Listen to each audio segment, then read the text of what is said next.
Eu sou a Carol, tenho 31 anos e sou responsável por criar todas as receitas, testar todas elas e desenvolvo tudo isso na Plant Life. Eu nasci e fui criada na freguesia do Ó, aqui em São Paulo.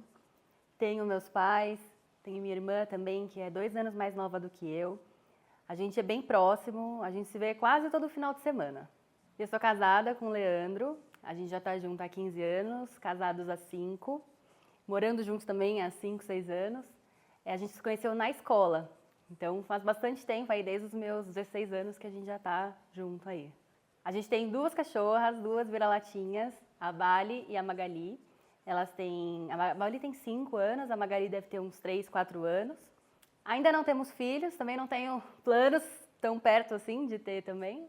Na escola eu sempre gostei mais das matérias de exatas. E aí quando chegou a hora de escolher o curso que ia fazer na faculdade, eu escolhi fazer engenharia, porque era um curso que seria uma carreira mais garantida, né, um salário bom que todo mundo falava. Já na época da escola, eu sabia que eu teria que fazer uma faculdade pública, porque meus pais não iam conseguir pagar uma faculdade particular para mim. E aí eu prestei vestibular para a Federal de São Paulo.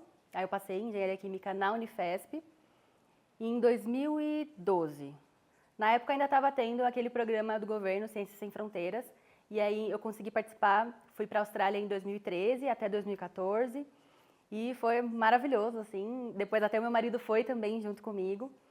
E eu conheci várias pessoas, tenho amizade com eles até hoje, aprendi bastante também na faculdade. Mas mesmo lá, assim, eu já estava começando a sentir que eu gostava mais de outras coisas, porque eu consegui adiantar algumas matérias, eu sempre ia para a parte de marketing, eu fiz outras matérias que não tinha necessariamente a ver com engenharia. Mas, quando eu voltei para o Brasil, precisei fazer já aquelas matérias que eu estava postergando. E são matérias difíceis na engenharia.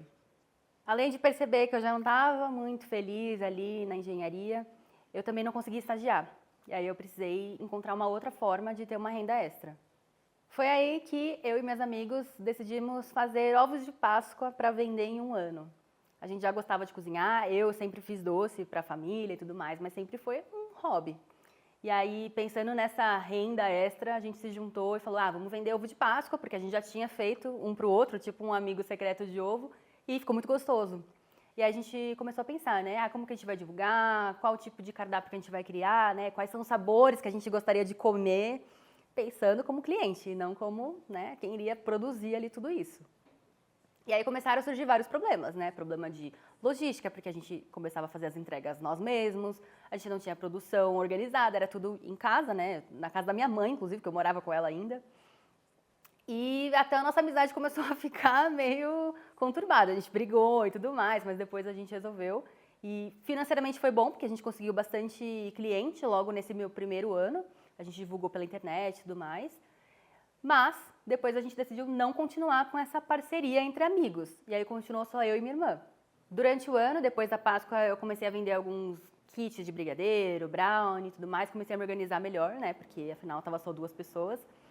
E aí na Páscoa do ano seguinte, a gente também fez uma boa divulgação dos ovos de Páscoa, também vendeu muito bem, só que eu já estava um pouco mais organizada, né? Eu não tinha feito nenhum curso de confeitaria nem nada, mas a gente já tinha adquirido um pouco de experiência, já tinha pegado ali umas planilhas de precificação para controlar as encomendas, então já estava um pouquinho melhor. E aí nesse ano eu percebi que com uma organização dava para ganhar dinheiro vendendo doce. E eu já estava muito insatisfeita com o meu curso, já fazia 1 ano e meio aí que eu estava empurrando com a barriga, porque eu não gostava mais, não me via trabalhando com aquilo, não queria mais trabalhar com nada relacionado à engenharia. Não estava indo bem também na faculdade, né? Peguei umas DPs ali, mas eu precisava tomar coragem para tomar alguma decisão. Aí eu sentei um dia, né? Conversei com meus pais, porque eu morava com eles e tudo mais. Falei que eu não queria mais, né, fazer esse curso, que eu não me via trabalhando com isso e que eu achava que era um curso que ia me tomar muito mais anos, né? Porque ainda faltavam uns 2 anos para eu terminar. E muito esforço, porque precisava estudar para passar, não era nada fácil. Sendo que eu não queria trabalhar com isso, sendo que eu não via que eu ia usar esse meu diploma depois. Foi bem difícil, assim, tipo, eles, nossa, ficaram bem em choque, assim. Assim, a primeira pergunta foi, tá bom, mas o que você vai fazer, né? Se você não quer mais engenharia, você vai fazer o quê? Você vai fazer outro curso, você vai prestar vestibular? que você vai fazer? Vai trabalhar onde, né? Porque eles não queriam que eu ficasse lá encostada. Aí eu falei que a coisa que eu mais gostava de fazer era fazer os doces, que eu via que eu conseguia vender, mas claro que eu não me dedicava 100% a isso, né? Então não era, nossa, um faturamento significativo todos os meses, mas que talvez seria esse o futuro que eu queria. Aí, enfim, demorou ainda mais uns meses aí eu tranquei a faculdade, com muito medo, né? Porque era uma vaga numa faculdade pública, que é uma coisa que eu lutei muito para conseguir. E aí eu falei, aí eu falei pro meu pai, né? Eu falei, eu preciso procurar um emprego na área, porque eu não vou falar, eu vou fazer gastronomia, nem sei se eu gosto, eu não gostava muito de fazer comida, né? Cozinhar quente, assim. Gostava mesmo da confeitaria. E não existia faculdade pública de gastronomia, né? Então, teria que ser particular, e aí eu teria que pagar do meu bolso, então eu precisava de um emprego para isso. E aí, peguei, né, acho que foi na mesma semana, assim, que eu tranquei o curso, eu já peguei um currículo, assim, fiz um currículo lá, saí andando pela cidade, assim, procurando confeitarias, padarias, cafés, tudo isso, assim, para ir distribuindo. E aí foi um dia que eu cheguei no Holy Café, Holy Nuts Café na época, né? Que tinha acabado de abrir, era o segundo dia que eles estavam, segundo ou terceiro dia que eles estavam abertos. E aí eu cheguei na Vila Madalena, vi ali na verdade eu fui no vizinho, do lado, né? No vizinho ali tinha uma confeitaria de bolos. Aí eu bati na porta, não tinha ninguém. Aí eu vi do lado que tinha um café. Eu falei, vou deixar lá, né? Aí eu cheguei e a primeira pessoa que eu conversei já foi com o marido da Manu, que ele estava lá ajudando, né? Tinha acabado de abrir. Conversei, mostrei meu currículo, conversei com ele. Aí ele falou, vou chamar a Manu para você conversar. Aí eu já conversei com a Manu. E na semana seguinte ela já falou, pode vir, né? Fazer um teste aqui. Não tinha vaga para cozinha, que era o que eu queria, mas tinha vaga de atendimento. E como eu já tinha morado na Austrália, já sabia falar inglês, ela precisava de alguém que falasse inglês para ficar no atendimento do café. E ela falou, eu tenho essa vaga. Eu falei, tá bom, vamos aí, né? Eu queria, qualquer experiência para mim já estava valendo.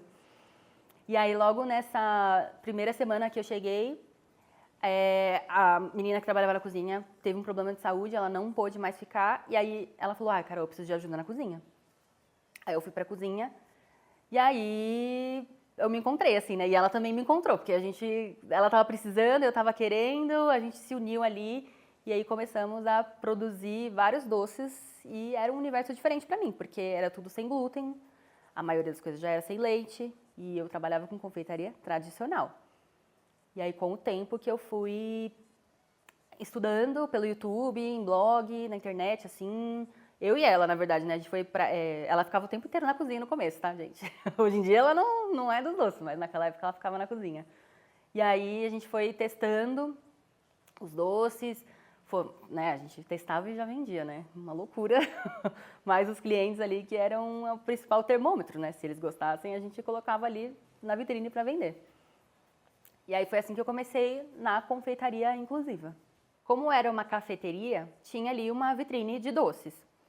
E não tinha um cardápio fixo de doces, né? Era assim, eu fiz um bolo sabor X, aí amanhã vai ter outro sabor, e era assim. Então eu tinha muita liberdade para poder testar receitas novas, para poder criar sabores, para meio que usar a cozinha ali como meu laboratório, assim, que foi uma coisa que eu gostei muito. E, ao mesmo tempo, a Manu já tinha algumas receitas, né? Eu lembro que ela tinha um brownie no cardápio, que era uma receita que, não lembro, mas ela conseguiu lá uma receita. E aí eu via aquela receita e eu pensava, dá para fazer melhor, dá para fazer mais bonito. Comecei a dar alguns pitacos, né? A tentar melhorar o produto. Vi que também tinha ingredientes muito caros. Eu falei, dá para fazer mais barato, sabe? E aí eu fui adaptando algumas coisas assim, pensando mesmo no lado da produção, né? Não só do lado do cliente que quer comer algo gostoso, sabe? Eu pensava em todos os lados. E aí foi isso que a Manu gostou, assim, em mim, sabe? Essa proatividade, ela me dava muita liberdade por conta disso, para eu poder desenvolver ali, pensar em coisas novas, sabe? Para realmente trazer novidades para os clientes que sempre estavam lá.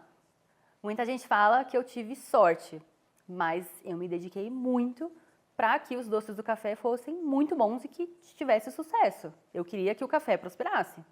O café foi crescendo, até tinha vários funcionários lá, Os doces começaram a ser assim um carro-chefe, todo mundo elogiava bastante, ia lá para isso, para tomar um café com um docinho. E a nossa produção também aumentou bastante. E aí eu decidi fazer um curso de confeitaria voltado para a escala maior, assim, industrial, uma coisa bem maior, equipamentos gigantes, que foi onde eu aprendi muito a otimizar os processos, a multiplicar, né, a produção sem dar muito mais trabalho. Foi quando eu fiz o curso no Senai. A cozinha do café era muito simples, assim, não tinha nenhum equipamento gigante, mas eu conseguia aplicar esses conceitos na nossa produção do dia a dia. E lá no café, às vezes que eu não estava na cozinha, eu ficava ali dando uma olhada, ficava ali no atendimento, né? E as pessoas, os clientes que vinham, eles me viam e perguntavam: "Ai, aonde que você estudou? Onde você aprendeu esses doces?", né? Eles queriam fazer um curso assim. E não tinha um curso assim naquela época, né? Em 2017, o que a gente aprendeu foi na prática e no YouTube, assim, essas coisas o que tinha. E aí as pessoas começaram a pedir pra gente ensinar os nossos doces que a gente vendia lá. Foi quando eu e a Manu começamos a dar umas oficinas presenciais, não era mão na massa, era só demonstrativo, com algumas das receitas que a gente desenvolveu. E aí começou o nosso universo ali no ensinando. E eu também percebi que eu gostava bastante disso. E isso até é meio surpreendente, assim, porque eu sou um pouco tímida, de conversar com uma sala de 20 pessoas, ou mesmo na época conversar com uma câmera, eu já ficava super nervosa. Mas eu me sentia confiante de uma certa forma, porque as receitas que eu ensinava nos cursos eram as receitas que a gente vendia. Então eu já tinha feito muitas vezes, já tinha treinado várias pessoas, né, funcionários que já passaram por lá, para reproduzir essas receitas. Então eu já sabia o que poderia dar errado, como consertar. Por isso que eu me sentia confiante em ensinar essas receitas. Mas eu tinha muito mais receita do que eu ensinava nos workshops. Eu tinha um caderno cheio de receitas que eu já tinha criado. E foi aí que em 2019 a gente gravou o nosso primeiro curso online. Era um curso bem mais completo, tinha várias receitas, né? Ensinava um pouquinho de tudo. Mas, né, a minha desenvoltura como professora, a nossa qualidade de imagem também não era a melhor naquela época. Hoje está muito melhor, né? Mas desde esse primeiro curso online, a gente já sabia que as pessoas que iam fazer as receitas em casa queriam algo prático, não queriam receitas que vão ingredientes caríssimos ou que você não encontra com facilidade. E também, eu sempre achei importante a pessoa conseguir corrigir algum erro. Então, desde esse primeiro curso, já tinha aulas mais teóricas, explicando os ingredientes, explicando por que eles estão em cada receita. Eu sempre achei isso fundamental, porque só seguir uma receita aí é fácil, né? Aí depois dá errado, você não sabe corrigir. Logo após a gravação desse primeiro curso, veio a pandemia e foi quando a gente teve que adaptar toda a produção do café, virou um ateliê e a gente focou muito mais na parte de confeitaria mesmo. Foi aí que a gente cresceu de fato, né? A gente passou por esse período muito bem e também conseguiu prosperar depois da pandemia. Chegou um ponto que a operação ali rodava sozinha. Eu já tinha treinado funcionários, o pessoal já conseguia fazer tudo sozinho.